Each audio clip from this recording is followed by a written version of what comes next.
आज हम पढ़ेंगे कक्षा 10 के विज्ञान का 12वां चैप्टर का 12.4 ओम का नियम, उसके बारे में पढ़ना है। ठीक है, तो चलिए स्टार्ट करते हैं। क्या किसी ने चालक तार के सिरे के बीच विभवांतर और उसके प्रवाहित विद्युत धारा के बीच कोई संबंध आए एक क्रियाकलाप के द्वारा इसकी छानबीन करते हैं।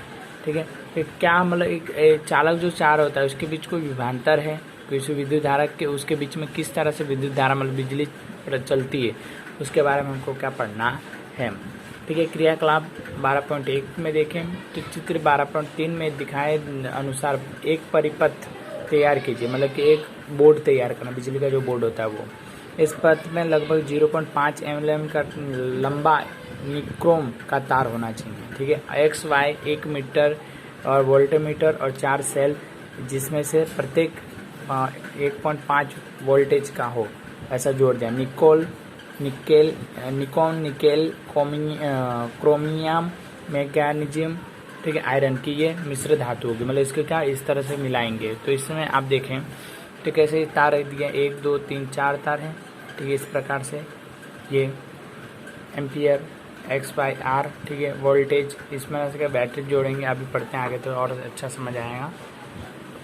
सबसे पहले हम परिपथ में विद्युत धारा के स्रोतों के रूप में केवल एक सेल का उपयोग करेंगे। ठीक है, पहले एक ही सेल लेंगे, फिर परिपथ में निक्रोम का तार एक्स वाई प्रवाहित कर देंगे। एक्स वाई के साथ क्या प्रवाहित जोड़ दिया जाएगा।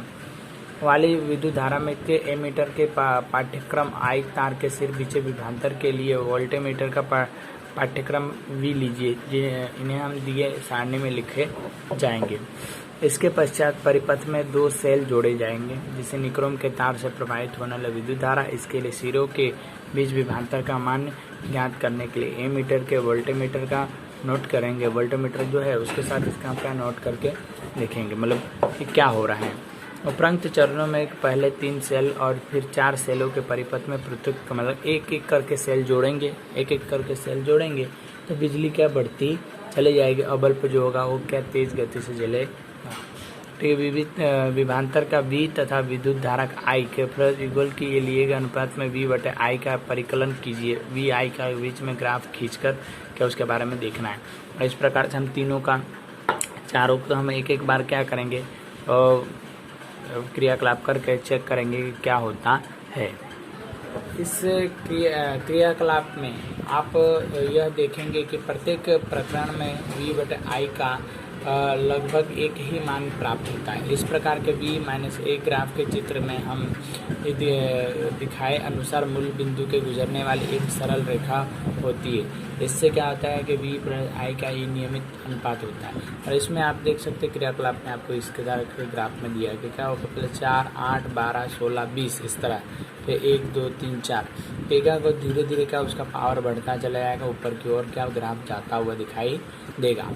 ठीक है, इसमें बताया कि 1827 में जर्मन भौतिक चर्च और साइमन ओम ने किसी धातु के तार पे प्रवाहित विद्युत धारा को I तथा उसके सिरों के बीच के विभवांतर परस्पर संबंधों का पता लगाया था।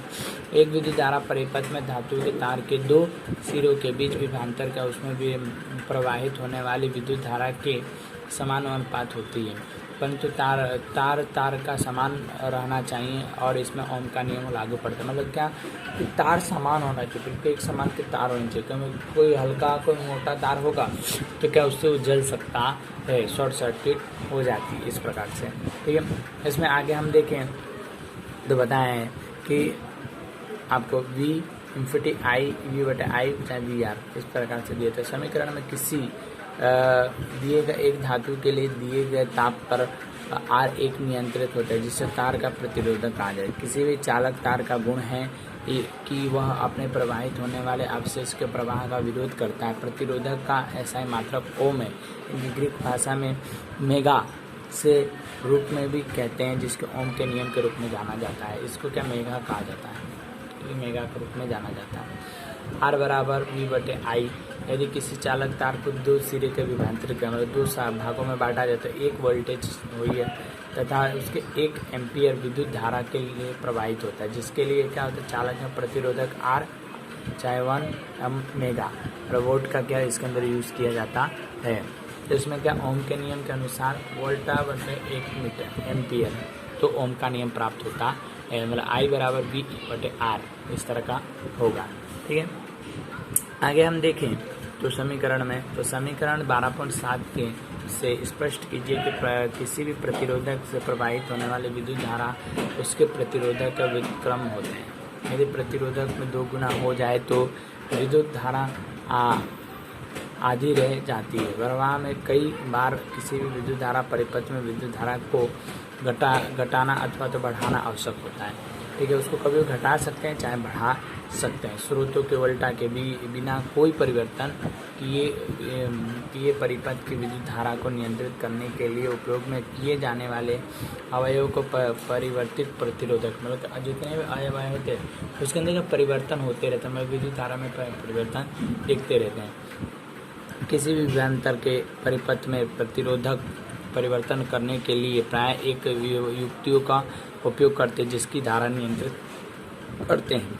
हम निचले के क्रियाकलापों में सहायक के किसी चालक के विद्युत, उसमें इस प्रकार से दिया गया कोई भी विद्युत धारा होती है एक समान रूप से क्या प्रवाह करती है, किसी के अंदर एक समान से रूप से प्रवाह करने से उसके गति में क्या निरंतर वृद्धि होती रहती है। अब हम क्रियाकलाप 12.2 देख लेते हैं।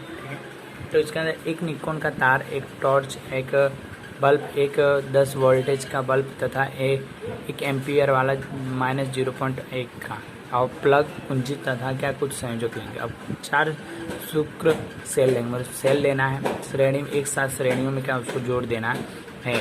इसके परिपथ में एक अंतराल का x y जोड़ना है, मतलब x और y। ठीक है, यहाँ पे क्या होगा k एम्पियर प्लस माइनस का इस प्रकार का होगा। ठीक है, निकोन का तार है ये और बल्ब के साथ 10 रहता है।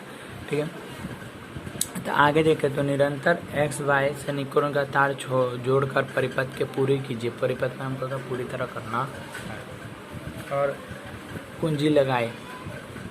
ए मीटर के पाठ्य नोट कीजिए और प्लग में कुंजी बाहर निकाल दीजिए। अब क्या होगा, मतलब प्लग है उसके अंदर हम जब वायर लगाएंगे तो वायर जलेगा और निकाल देंगे तो क्या बंद हो जाएगा।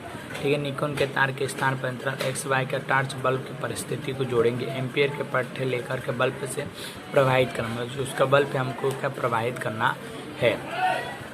अंतराल एक्स वाई में विभवांतर अवयव को जोड़ने के लिए ए मीटर की पाठ्य निम्नलिखित उपरोक्त प्रेक्षण में संकेत करेंगे मतलब संकेत के द्वारा दर्शाया जाएगा। अब एक्स वाई के विभवांतर के परिपथ को जोड़ने के लिए क्रियाकलाप को दोहराने की परिस्थितियों में ए मीटर के पाठ्यक्रम का प्रेक्षण किया। अब फिर से एक बार इसको क्या दोहराया जाएगा, तो दोहराने से पता चले कि किस प्रकार से होता है।